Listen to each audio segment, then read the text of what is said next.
जय सद्गुरु गुरु भक्तों, इस वीडियो में आप लोग जान पाएंगे कि कबीर साहब के अनुसार सृष्टि के प्रारंभ में मनुष्यों के जो कर्म निर्धारित थे उसको न करके दूसरा ही कर्म कर रहा है, जिसकी वजह से उसको नाना प्रकार के दुख भोगना पड़ रहा है। इस संबंध में कबीर साहब अपनी रामायणी में खुद कहे हैं कि प्रथम चरण गुरु किन्न बिचारा, करता गावे सिरजनहारा, कर्म ही कर कर जग बवराया, शक्ति भुक्ति बांधनी माया। अद्भुत रूप जात की बानी, उपजी प्रीत रमैनी ठानी। गुड़ी अनुगुड़ी अर्थ नहीं आया, बहुतक जने चिन्ह नहीं पाया।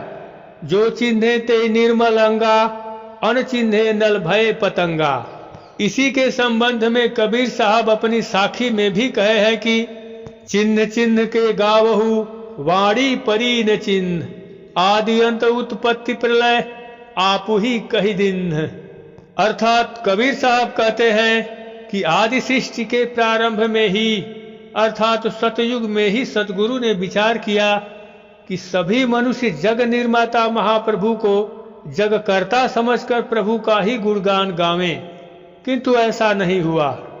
हे मनुष्यों, संसार दूसरा ही कर्म करके बौराया हुआ है, क्योंकि कर्म ही सृष्टि बंधन तथा जन्म मरण का कारण है। कर्म करके ही सभी प्राणी प्रभु से विमुख हो भव चक्र में पड़कर त्रैताप दुख में पीड़ित हो रहे हैं, और कर्म दुख का कारण है। एवं कर्म करने वाला कर्म जाल में फंसकर अत्यंत दुख पाता है। अतः कर्म करने वाला पगला है, क्योंकि अपने कर्तव्य को न जानकर और कर्मों को करके भव बंधन में पड़ता है, क्योंकि माया सिद्धि विभूति मान की इच्छा में एवं इंद्रिय जन्य विषय भोग प्रलोभन में जीव को बांध रखी है। गुरु भक्तों, कहने का मतलब यह है कि कोई प्रेयानंद में बधा है तो कोई मान बड़ाई की इच्छा में, नाना प्रकार की शक्ति विभूति फल की इच्छा में अनेक साधन करता है और उसी सिद्धि में बधकर प्रभु को नहीं जानता। जबकि सच्चे साधक इस बात को जानते हैं कि सद्गुरु की दिव्य वाणी सांसारिक वाणियों से भिन्न और अलौकिक होती है, जिसे सब कोई पहचान नहीं सकते। उसे अर्थात सद्गुरु को केवल पवित्र आत्मा ही पहचान सकती है, जो हंस सद्गुरु एवं सद्गुरु की वाणी को पूर्ण रूप से पहचान लिए हैं।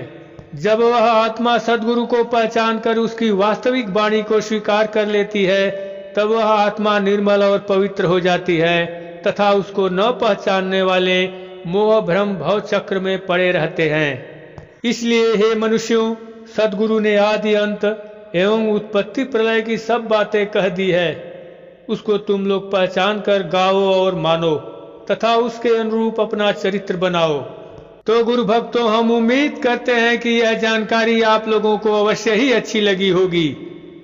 तो इसी बात पर चैनल को भी सब्सक्राइब कर लें, ताकि इसी तरह की जानकारियां आप लोगों को समय समय पर मिलती रहे। धन्यवाद।